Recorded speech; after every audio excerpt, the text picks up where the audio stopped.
before sunrise on a mild summer morning in June 1995.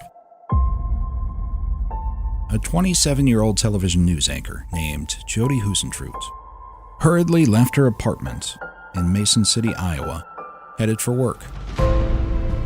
But she never arrived, and her disappearance has never been solved. In 2003, two television news reporters created FindJodi.com, a website dedicated to preserving Jodi's memory and keeping her case alive.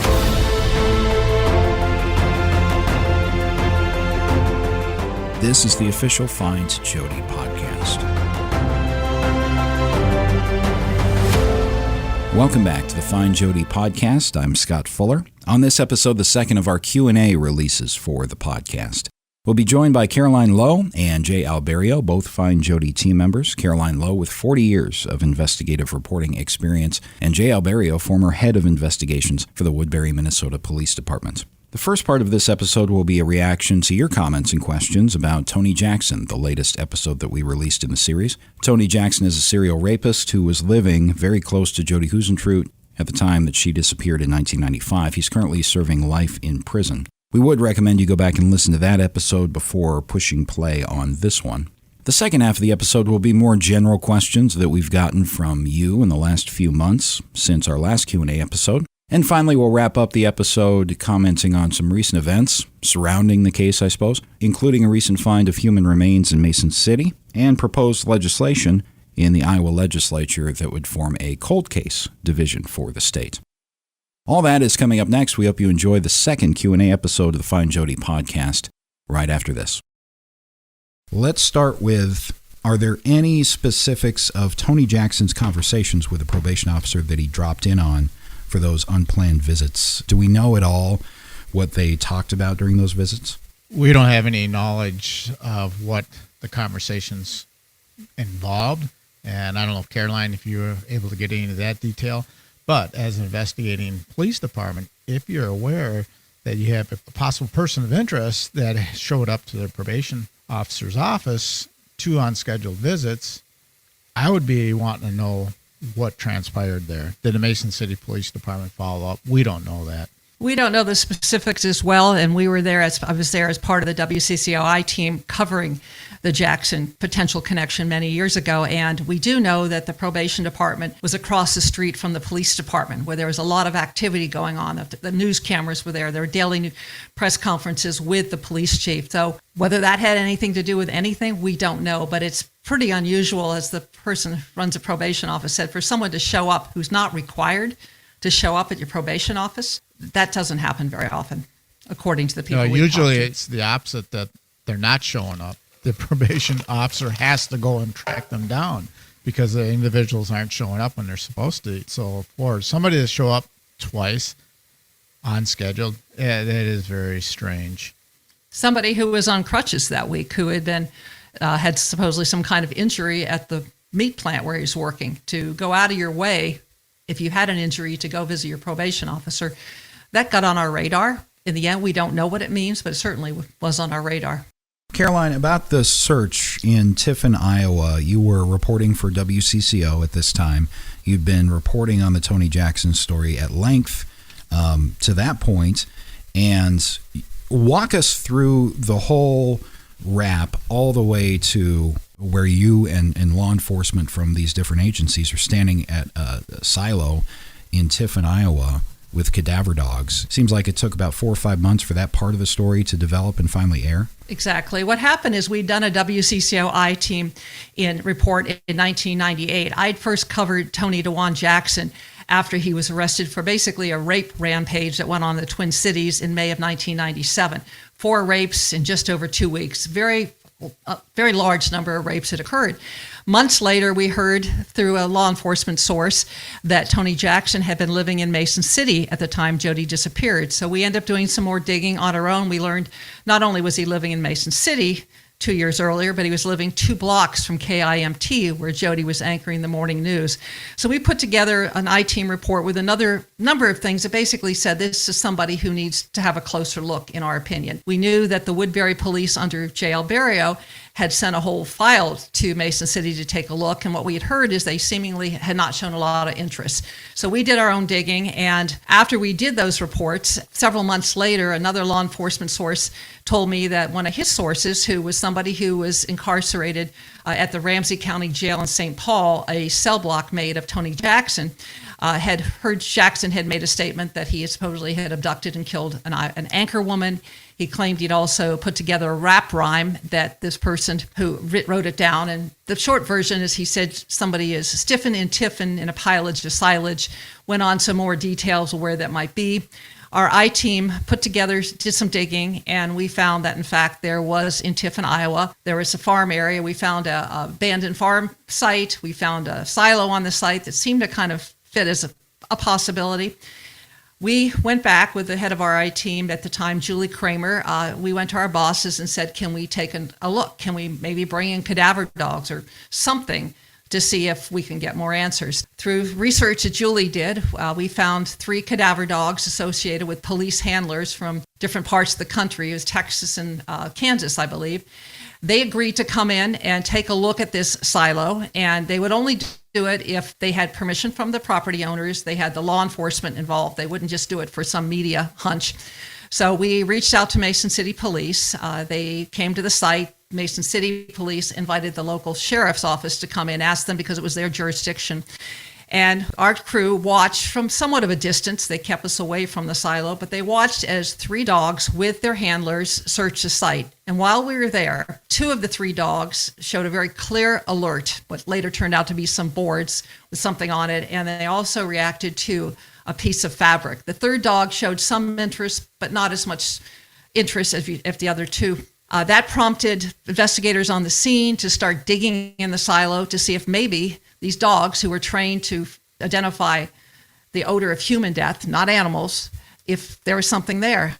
Nothing developed from the digging, but the items, both the boards and the piece of fabric, were submitted to the DCI, Iowa's crime lab, to be tested. It was a chill standing there that day, just watching the reaction and knowing if a dog reacts, what they do and how the handlers reward them. And we watched them give them a ball. And clearly something seemed to be going on there. 4 months later, after there had been no follow-up from the lab, we did a follow-up report at WCCO and said that the boards were still and the items were still sitting at the crime lab. Not too long after that, the crime lab did some testing, and they came back and concluded basically that it was not human remains. There's some talk that maybe it was animal blood that we saw. The dogs that were involved have pretty strong track records, had actually found bodies before. One of their handlers told me that the dog has never been wrong. He showed us a demonstration of how they do their training. We went through one and how they separate human remains from animal remains. And he said the dog is never alerted to something that wasn't human remains before. So the question we have now, 23, 24 years later, is what went on there? Could it have been somebody else who perhaps even had a bloody nose? Something went on in that silo. In the end, it never led us to Jodi. It was a very extensive digging, but it stays with me to this day saying what happened in that silo. And Jay, my experience with those dogs, I know of dogs that have falsely indicated. I know of dogs that have missed a scene where a body is later found. What strikes me about Caroline's report bringing those 3 dogs is the redundancy of 2 dogs indicating. So you could see where 1 dog might indicate falsely perhaps, but 2 of them indicating to some kind of presence of human remains. And as Caroline indicated, they are specifically trained to indicate to, I think it's actually just the biological, it's not even a sense. It's something deeper than that we don't necessarily even understand. They call it the odor of death, but it's human. Right. It's human. It's definitively human. And the 2 dogs of the 3 indicating is pretty convincing. Could have been a body been there at one time and moved at a later time. It's a very likely possibility that could happen. Or as Caroline alluded to, did somebody have a bloody nose or something? Something that was there. Because they only had 2 dogs alerting on animal remains. That's very unlikely. Right. Now, Jay, you and I, all those years later, we met in Tiffin last summer into the fall, and we did pretty much the same thing Caroline did, trying to find the silo. And I was first struck by how few of those structures there actually are in that part of Iowa, at least today, and I'm sure back then. And we checked out other areas around the general area, that national, the wildlife refuge there as well. We kind of poked around there for a few hours. But that silo, the specific place that Caroline and the law enforcement team and the cadaver dogs went to, we found. What were your impressions of that site? Back in 95, when Jodi went missing, from what we could tell, that would have been a pretty secluded area there. And from what we can tell, too, is that that was an abandoned farmhouse there with some silos there. Now, the area has changed somewhat, but what we found, Scott, is when we went out there, we found another set of silos or the grain bins on a road, Cemetery Road, and part of it, the wrap was by silos by a grave road. Mm-hmm. Could have been Cemetery Road. Now, the area we poked around, so supposedly are grain bins, and they have concrete floors, but as far as we know, that area has never been searched with any kind of cadaver dogs. Could have been near there. Like you said, that wildlife refuge area is pretty secluded, and that area it's out there, and a body could lay out there for years and never be found. Exactly, yeah. And that other silo sort of location that we found was even more secluded, I'd say, than the one Caroline investigated, where the dogs indicated. Can I also point out that during the course of the report we did ask Tony Jackson. I talked to Tony Jackson, asked if he'd ever asked him about that. He says he'd never even heard of TIF and he'd never been there. But I just wanted to get that on the record. Caroline, your reporting for WCCO is the only way the public knows that a serial rapist was living 2 blocks from Jodi's workplace and a mile from her apartment complex at the time that she was abducted. Were it not for that reporting, that would not be public information. In Jodi's case, the Mason City Police Department have not publicly commented on much formally, especially when it comes to suspects, but they do issue that press release where Tony Jackson is not considered a person of interest, basically for these following reasons. That's not a step that they take often in this investigation at all.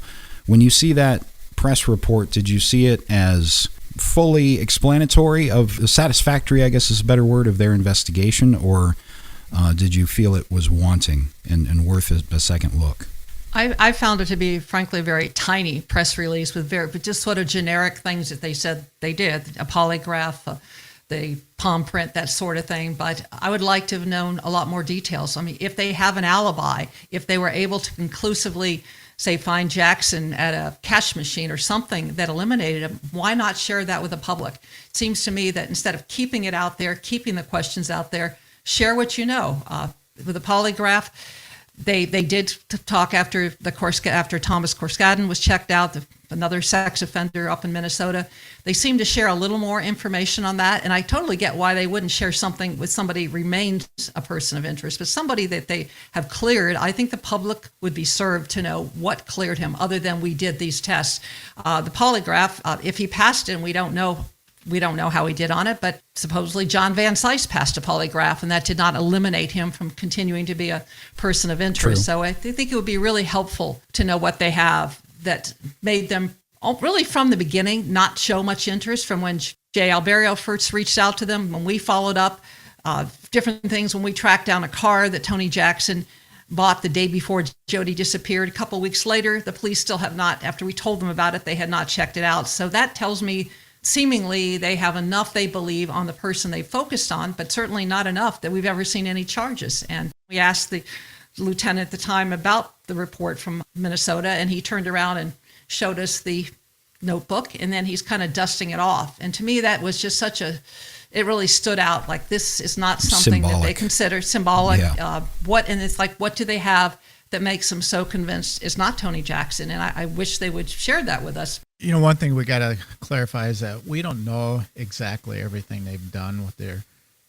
investigation into Tony Jackson. But as Caroline pointed out, some of their reaction when the lieutenant took the file that I sent down to him off the back shelf and brushed the dust off it, it was like, wow, they didn't take it serious. The press release they put out May 5th, 1999, they said, after conducting a thorough investigation, which included interviews, crime laboratory analysis, records review, and polygraph examination, Tony Jackson is not considered this time a viable suspect in the investigation.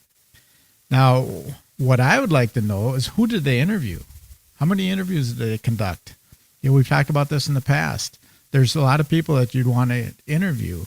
And if one of the interviewees put Jackson somewhere, why don't they come out and say, we talked to this person, they were with Tony Jackson at the time Jodi disappeared, therefore you cannot do it. The crime laboratory analysis, what was analyzed? Was it the palm print? We sent them a palm print of Tony Jackson. It was compared. Would that eliminate him? That would not necessarily eliminate Tony Jackson as a possible person that could be involved in Jodi's disappearance. That palm print on the car that we were referring to could have been left there from anybody.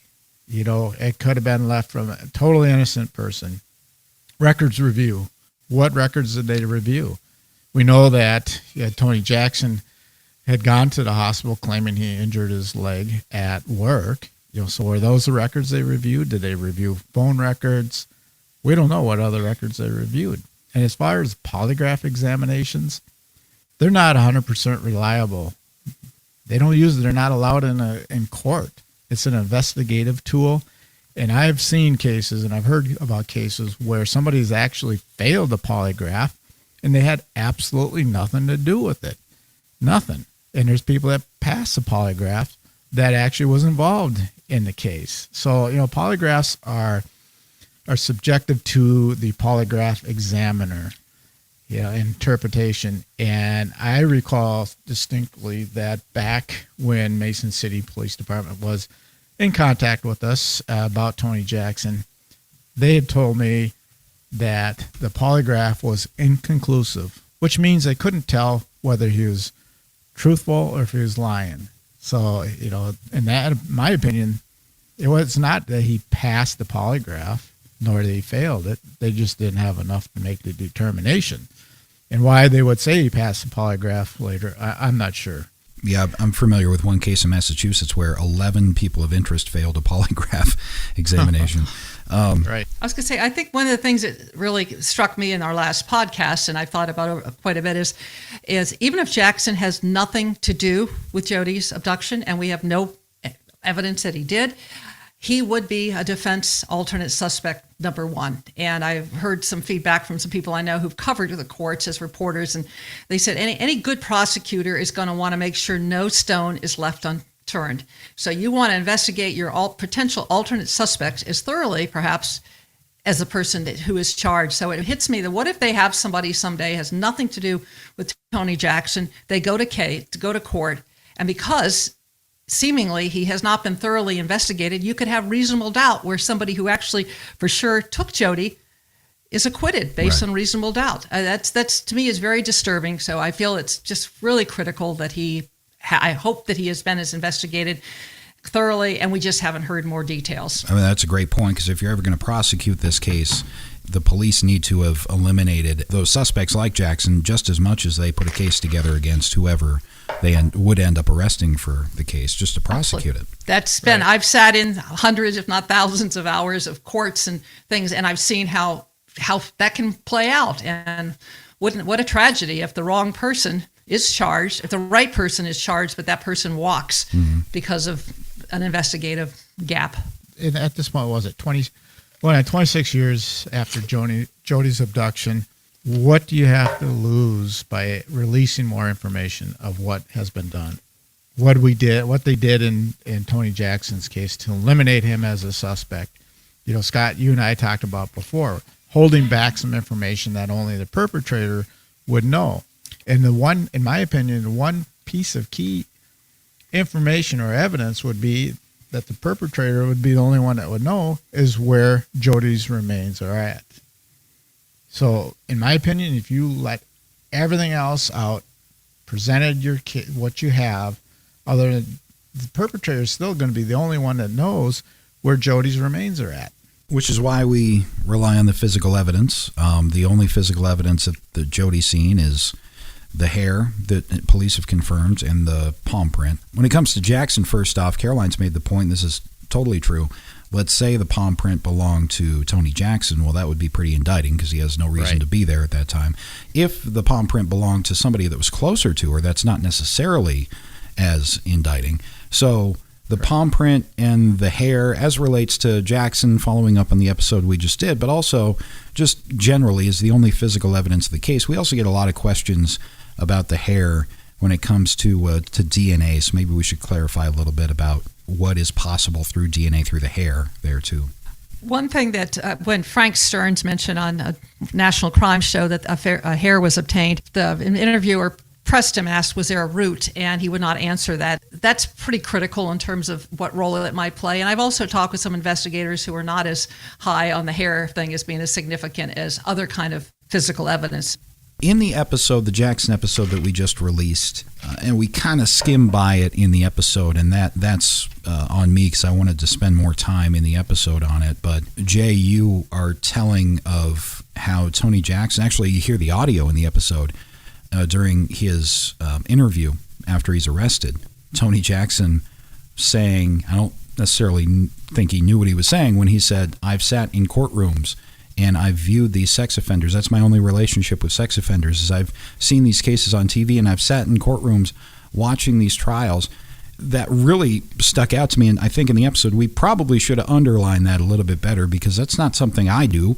That's not something probably most people do, is just sit in courtrooms watching court proceedings. Yeah, it's very unusual for somebody to go and sit through rape trials. What's the purpose of it? Are they trying to learn from the mistakes maybe the perpetrator made?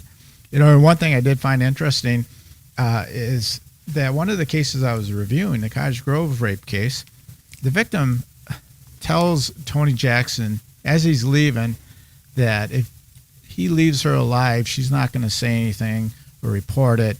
And as he's leaving, he looks back at her and says, well, that's what Crystal said.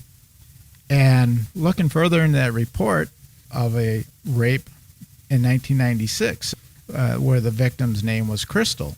And there was 3 individuals that were later identified and arrested for that, charged in that. Is that one of the rape cases that Tony Jackson's referring to, where he sat through, and that's how he hears the name Crystal? Just to come up with the name Crystal out of the blue is unusual. So, and that was a very unusual statement that Tony Jackson made, because it was being questioned about what he knows about rapes, and the only thing I know about rapes is what I've seen on TV and sitting through trials, rape cases. Yeah, I thought that was a very unusual statement as well. I've covered many, many trials, and I have found there are some people who do make a point of sitting through trials, high-profile murder trials. Typically, they're retired people, because trials are typically going on, or they go on during the day, 9 o'clock to 4:30 or 5. Who has time to sit through trials? People with jobs don't have time to sit through trials, and I interviewed people who did do that because they found them interesting, and they are interesting, but that's really struck me. I don't know anyone who's 21 or 22 years old who's making a habit or spending time sitting through any trials. One of the other things I would like to emphasize is looking at his pattern of movements. When we were investigating him, we did an offline NCIC search. And a couple of things always strikes out is the hour of the day that he's had contact with law enforcement. And March 23rd, 1997, at 3:55 in the morning, the Mason City Police Department ran his name. Again, what was that for? That's at 3:55 in the morning. And, you look at the time that Jodi disappeared, about 4:30, and some of these other cases that Jackson was involved in, 3:20 in the morning, February 2nd, 1997, the Minneapolis victim is carjacked. The May 19th, 1997, the St. Paul police stop him at 3:30 in the morning, prowling the neighborhood, possibly looking for another victim, but he claims he's looking for drug dealers. So, just the things that he did to kind of educate himself, too, is a little surprisingly. We've also received since our last Q&A, Caroline and I did one a few months ago now, we've received some more general questions. Some of these will have to do with Jackson, but we also didn't have Jay with us for that last Q&A episode, so it'd be good to hear your take on these too, Jay. But Caroline, first for you, With your 4 decades of background in journalism, we do get questions sometimes when media reports pop up about Jodi's case, or when things come to the surface. Obviously, people are looking for information right away. A lot of people following this case. Just in a general sense, can you walk through kind of what has to happen before any outlet can report any information that we receive? It's not like we can get a tip and just throw it out there. Yes, we get many, many tips. Probably 90 to 95% of the tips we get, the information we get, we never go public with it. There's a lot of speculation. If anything, it's increased more in recent years with citizen detectives and a lot of online stuff. A lot of stuff that's out there, but we're not going to put it on our site unless we've felt we have done our best case of vetting it. Certain names have come up over the years. Some have asked, why do we mention a Jackson or Corskadden or some of the other people? These are people who have been convicted of very violent crimes. I think they're at a whole different status than if, say, somebody has a suspicion about a neighbor who was talking too much about Jodi. We get a lot of that stuff. So we look at them individually in the same way that we did when I worked in a newsroom. You get tons of tips, but you just don't go and spit it out on the air. Unfortunately, in the forums, and there are some news organizations that sometimes do it without vetting, but we spend a lot of time trying to nail down as much as we can, reaching out to sources, saying how viable, how strong does this look before we put it on our site and go public with it. And people wondered at times why we don't put things, but if we don't have it directly confirmed, if it's too much third hand or just because other media are covering it, we're not going to put that same stuff out there. One of the decisions we made after the billboards were vandalized, we did not put the name. We chose not to put the name of the retired investigator up there. We felt a sense of fairness at the time. We didn't know if somebody just had an axe to grind against this investigator, which is not all that uncommon, or what to make of it. But other media did quite a bit with it. But we have quite a bit of internal discussions. What are we going to do? And you're not going to, if you're looking to find everything splattered out there, unfiltered from FindJodi, if you're looking for that, you're not going to find that from us. Which is, at the one time, the right way to do it. But it's also, I know for you and I both, Caroline, for all of us, endlessly frustrating, because we have to go through, we have to make sure it's verified. We have to source it properly. Absolutely. And we don't want to ever dismiss something. A lot of people have jumped on the investigation for Jodi over the years, and we had private investigators years ago from the beginning. Some have passed on. A lot of people, just because they care. We hear from people that are, right now there's a former police officer in Oregon who's writing his own pieces. I think a lot of people want to do their part to try to help find Jodi, and we respect that, but we have to vet it. We still treat it like it's a journalism project. We're investigators on our own, but we want it to pass some standards. And I don't think it serves the cause for finding Jodi or her family if we just put everything out there. But it's important that we do our best to get on top of it or encourage people. We still encourage people to go to police. We can't do it all. We don't have subpoena power. We can't go do some of the things they can do. But we can also keep digging, and that's what we do a lot of behind the scenes. And maybe we should share a little more about what we do behind the scenes to give people a better idea of how we do our operation. And I know coming up throughout the summer, we have these bi-weekly episodes planned, and some of those episodes will specifically be a little bit behind the curtain on these various leads and how we follow them up. Jay, for you, Jodi's case more so than most. There are, as Caroline mentioned, a lot of people, well-intended people online, your so-called citizen sleuths, who are trying to contribute to the investigation just from their armchairs doing research, and that's a bit of a double-edged sword, I think. So from your investigative standpoint, people outside looking into the investigation from, a person who's been inside many of these investigations, how do you view that assistance and input from the public? Well, I think any assistance you can get from the public to help solve your case, especially after all these years. If I was still working and had a case, I would still encourage that, because some of these armchair investigators might come up with a piece of information that you haven't looked at before. They can provide you that information, and you can do your further investigating into that piece of information to determine is there any validity to that. It helps. It can help solve cases, and like I said, if it was my case, I would welcome it. Could it interfere with your case? It could bog you down if it's information that's not valid. But most of these armchair investigators, they'll come up with theories. But, unless you can base the theory on some hard, concrete evidence or facts, basically we like to deal in facts as we do with FindJodi, and we do encourage people still, if they have information about Jodi's whereabouts or anybody that they suspect might be involved, if they have some facts-based information, to reach out to the Mason City Police Department and give them that information. If they're not comfortable, we at FindJodi will take that information. One of the things with Tony Jackson, again, we're not saying he was involved. We just want to see that he's thoroughly investigated and feel he's a type of person based on his pattern of behavior that he is capable of it.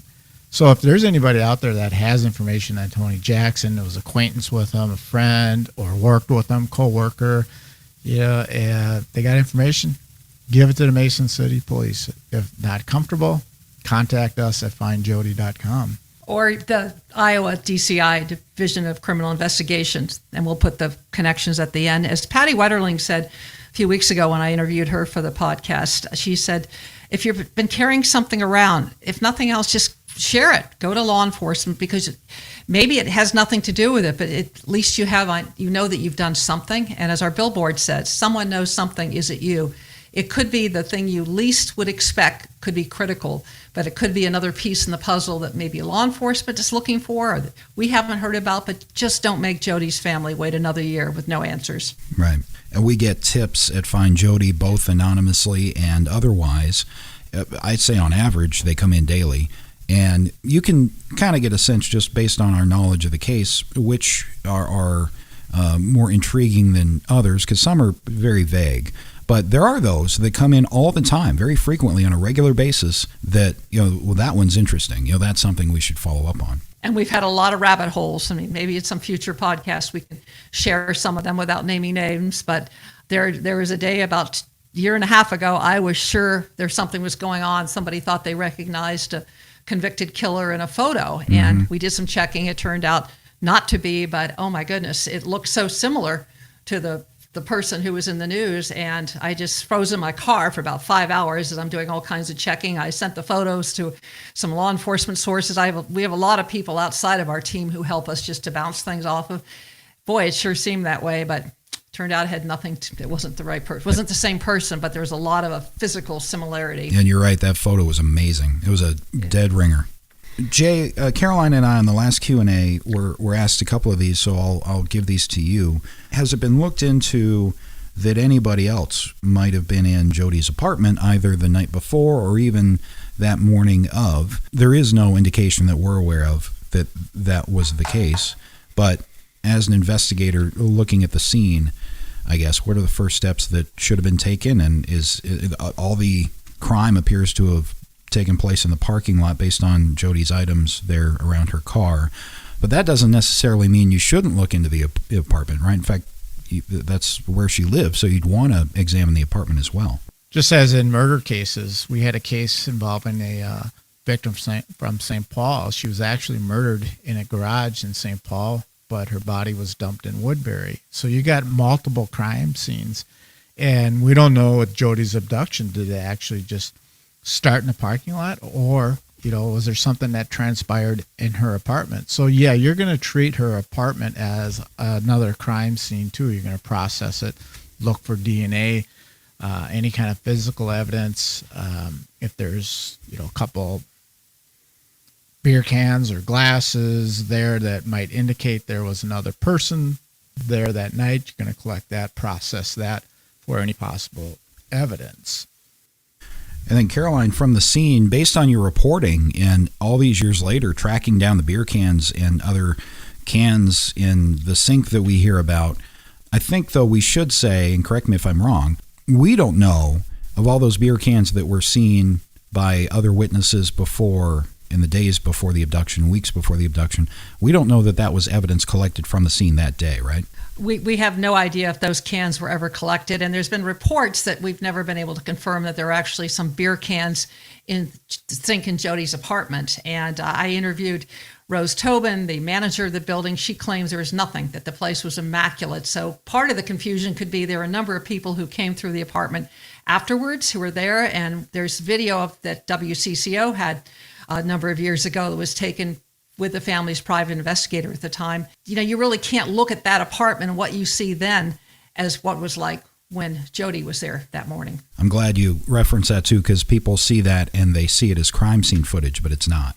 The one thing that police have talked about the apartment that stood out, and then it's hard to know what it means, is the fact that the toilet seat was up. And Frank Stearns has mentioned it publicly in interviews, and we don't know if that means that Jodi was sick, if there'd been a male visitor, if perhaps a police officer who was assigned to keep track of the apartment, if that officer used it. We've never heard definitively what the belief is about why the toilet seat was up in Jodi's apartment, but certainly it's been raised by the police in public interviews, and it's just something that was on their radar, not knowing what it means exactly. So if I go into the apartment, Jodi's car's in the lot, and it's obvious there's a struggle there. And if I were to see the toilet seat up, that's possibly, maybe could produce some evidence too. Like Caroline said, we don't know if that was from Jodi being sick, or was there a police officer outside or an officer inside the apartment that needed to use the bathroom and then used it and left the toilet seat up.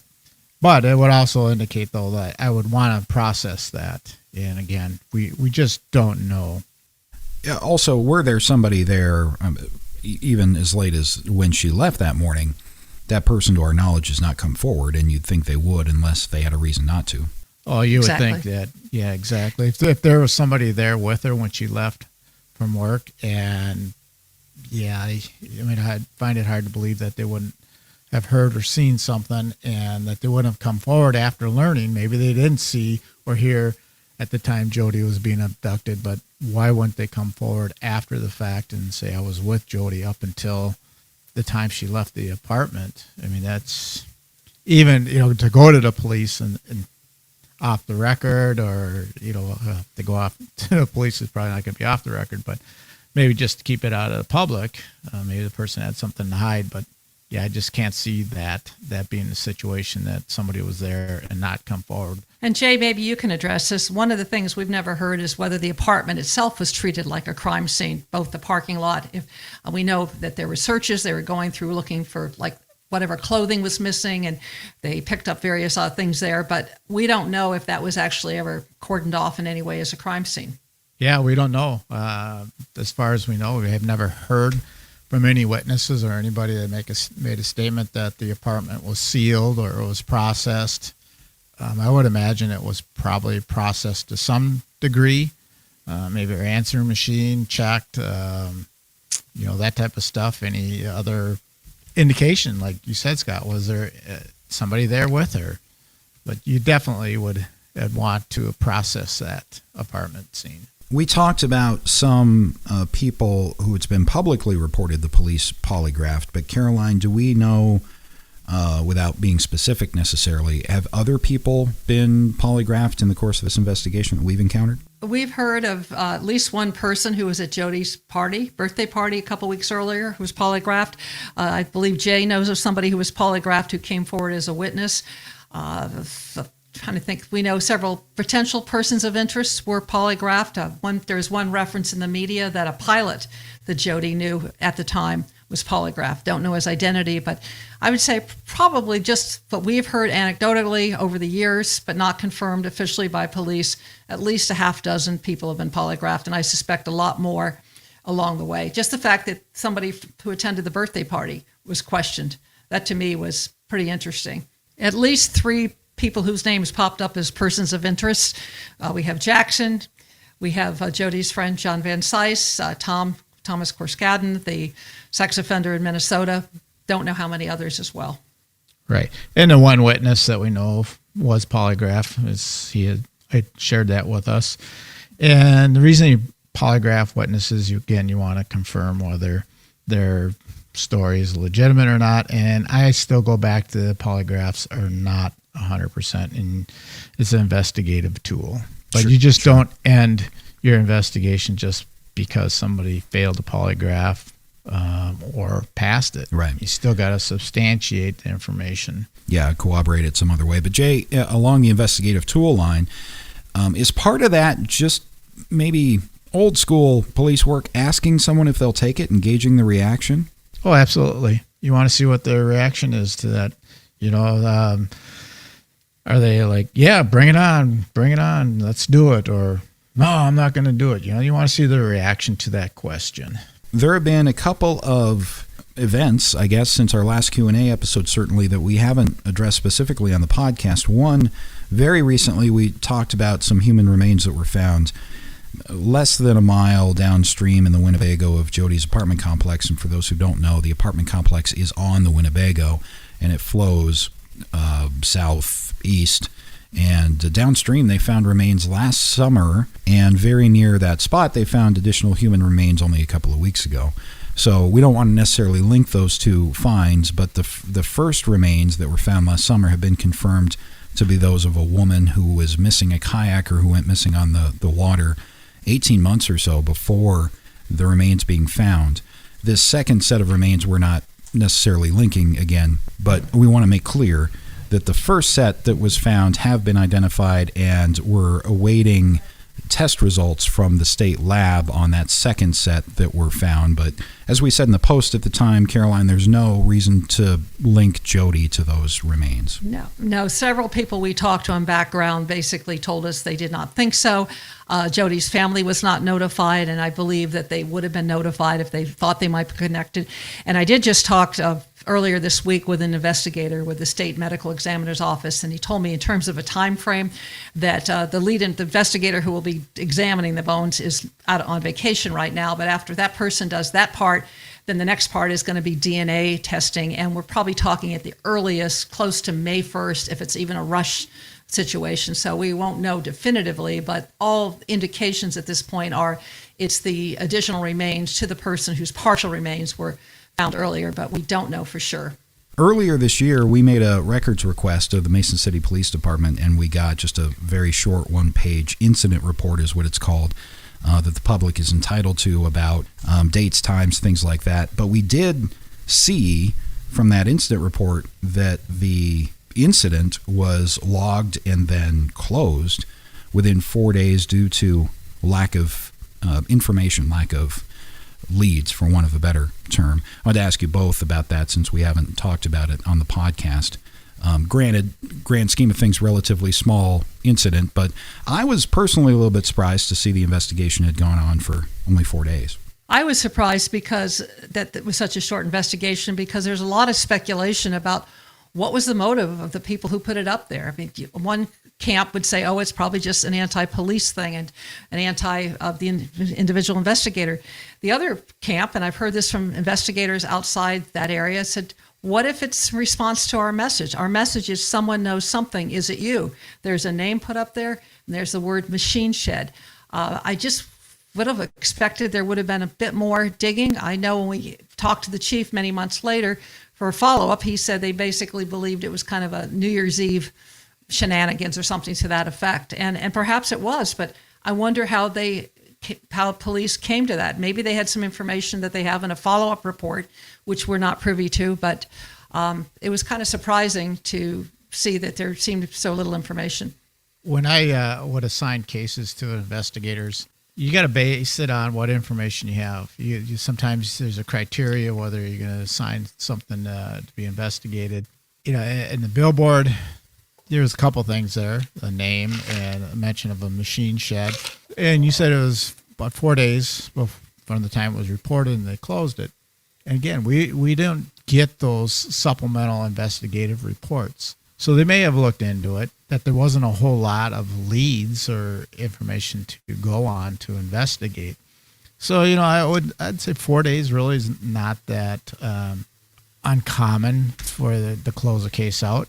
If there's no further leads to follow up on, your case is closed. In the current legislative session in Iowa, there is a proposed piece of legislation that would open a cold case unit, a 2-person cold case unit for the entire state.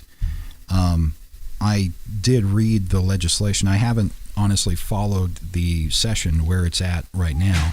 How do you view this bill? I assume you're in favor of such a cold case unit, even if it's only 2 people with limited resources. Absolutely. If you could have a dedicated cold case unit, or even if it's only 2 people, that's their sole focus, is to review cold cases. And some people may say, well, the Jodi Huisentruit's not a cold case. I believe Mason City Police would say that's still an active investigation. It's not a cold case. But, it's all how you define it. It's right. A case that hasn't been solved for almost 26 years.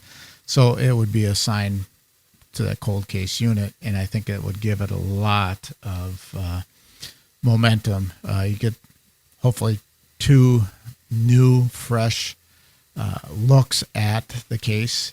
And we all know that there may be something that the current investigator has missed on it. And the more eyes I feel, the better. To go back, review the case, look at the evidence. Is there evidence sitting in the property room that could be submitted for analysis, again, for DNA? Are there people that need to be re-interviewed? Expand those interviews. You interview one person, it may lead to another person to be interviewed. And you've seen it in the past where that's how cases get solved. They go back, they interview somebody, and another name comes up, and it leads to, hopefully, information, or has led to information that has solved some of these cold cases. I wonder if the reality is that with the fact that Jodi already has an investigator in Mason City assigned to the case, the lead investigator on it. The DCI has a longtime investigator assigned to the case. The FBI has an agent in Iowa assigned to the case. Would it really make any difference practically? Most cases don't have that kind of multi-agency assignment, so I wonder if it would mean more. Maybe if it's the fresh set of eyes that are brought in, that would, but I wonder if practically speaking, if it would make a difference for Jodi's case or not. Hope so. And I also hope for the many other cases that families who are waiting for answers that are not as high profile. Right. Most of what I've covered over the years have not been high profile ones, and they maybe just one fresh look by an investigator will get other families some hope and justice. Yeah, and the only thing I'd add to that from a practical standpoint is my understanding of the legislation as it was written up is you want to make sure it's appropriated. I believe the funding would have to be specifically assigned. Otherwise, you have a situation of like an unfunded mandate where you have a law that you now have to follow, but the dollars aren't there. And so what could end up happening if they pass the law without appropriation is that funding would come from other places in the state budget. And you wouldn't want to cannibalize the greater law enforcement effort day to day to make the cold case thing happen. So you would, I'd say, from my standpoint, it's a great idea, especially, as you say, Caroline, for those other lesser-known cases, I think is what this bill would really do some good on, if not Jodi's. But you would want to make sure that additional funding is granted for that purpose and you're not robbing Peter to pay Paul. Exactly. Right. You need to have that additional funding so those 2 positions could be the sole focus is on those cold cases. One thing an investigator from another agency brought up when I ran this by him, I said, isn't this great? I mean, how can you not be for more resources? And he said, also depends on how they define the roles. If it's basically a couple of investigators sitting in Des Moines, just kind of looking over files and sending a few suggestions here and there back to the local agencies, not sure how much that'll help, but will they really get to roll up their sleeves and dive into some cases, which with 2 investigators, that could be kind of tough. But I'd like to know a lot more about exactly how it will play out if they're funded and if it moves forward. We have several episodes planned throughout the summer, as I mentioned. We're looking forward to bringing you those. On the podcast series so far, just to wrap up this episode, Caroline, to start with you, the first now 12 episodes that we've done and knowing kind of what we have planned for the future, what are you wanting people to take away from the podcast? I think the main thing that has appealed to me about having the podcast, beyond having another platform to reach people beyond what we're already doing, beyond the billboards, is that my personal goal, I know our team shares it, is trying to make it the most factual, the strongest factual investigative report out there on Jodi's case. The frustration we've had over the years is there's so much misinformation, bad information out there, and our focus is drilling down as much as we can on what we know, what we can do to keep things visible, but make as accurate a record of the Jodi investigation as we can, because inaccurate information isn't going to help us find Jodi and help us bring Jodi home. And Jay, on the Jackson episode specifically, if we presented that information in almost any other form but audio, I think we would lose people. How can you possibly go through that information in one sitting with all the crimes and all the dates and the details? I think this has, for the FindJodi team in general, but specifically for that last episode that you and I did on Tony Jackson, really let people a good primer, a good insight into whether or not he's related to Jodi's crime, had something to do with it, what a criminal Tony Jackson was. Yeah, he said he's no monster, but he is a monster, and he victimized at least 6 women, left scars on them, and, again, it's somebody that we definitely want to have ruled out. If he can be ruled out, we can move on. But again, it shows that FindJodi is going to keep pushing until somebody can be ruled out. And as Caroline alluded to before, there's people that we have dug into and looked at and find nothing similar to what the facts around Tony Jackson. So, yeah, it's very important. So, Jay, if somebody from inside the investigation, let's say, reached out to you and said, you can't repeat this information, you can't report this information, here's why we've eliminated him, to your satisfaction, would you be able to move on at that point? Absolutely. If somebody inside the investigation came to me and laid it out and showed me the facts that, here's how we ruled out Tony Jackson as a viable suspect, he could not have been involved, I'd say absolutely great work, thank you. And I will not repeat what the information is, but I'd move on. We'll move on to the next set of evidence or circumstances or information we get. If somebody knows something about what happened to Jodi, or if someone who was involved in her disappearance hears this, what would your message to that person be? Come forward. Let Jodi's family have some closure. You talk about closure. You're never going to have closure. It's never going to go away. But at least they can give it anonymously where Jodi's at. But they got to have, it's, like I say, it's going on 26 years. Have a conscience. Come forward. Let us know, or let the Mason City Police Department know, or DCI know. Let us know. I would appeal to the person to tell law enforcement where Jodi is. Don't make her family wait another anniversary without answers. You don't even have to identify yourself, but if you know where she is, please let authorities know. Let Jodi come home. I saw what happened in Jacob Wetterling's case in Minnesota, where finally knowing what happened to him, it was horrific. But just talking with Patty Wetterling a couple weeks ago, she said it's better to know than not know. It's better to have Jodi than to continue to live with what if. Is it a serial rapist? Is it this person, that person? So please tell somebody in law enforcement or FindJodi where Jodi is so her family, the community, and all of us can move on.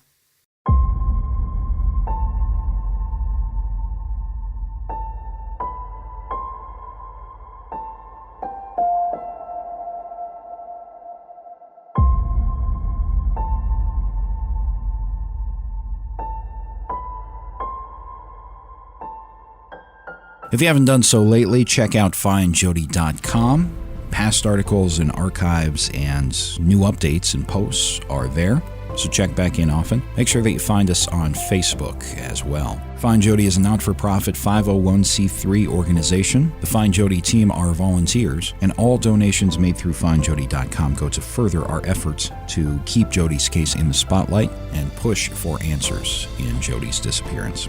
We'll be releasing bi-weekly episodes of the podcast going forward, as we've mentioned, and so our next release will be on April 15th. We have a great slate of upcoming episodes that you're going to find very interesting. Please do subscribe and share the show with a friend who you think might enjoy it as well. For the entire FindJodi team, I'm Scott Fuller. Thank you for listening.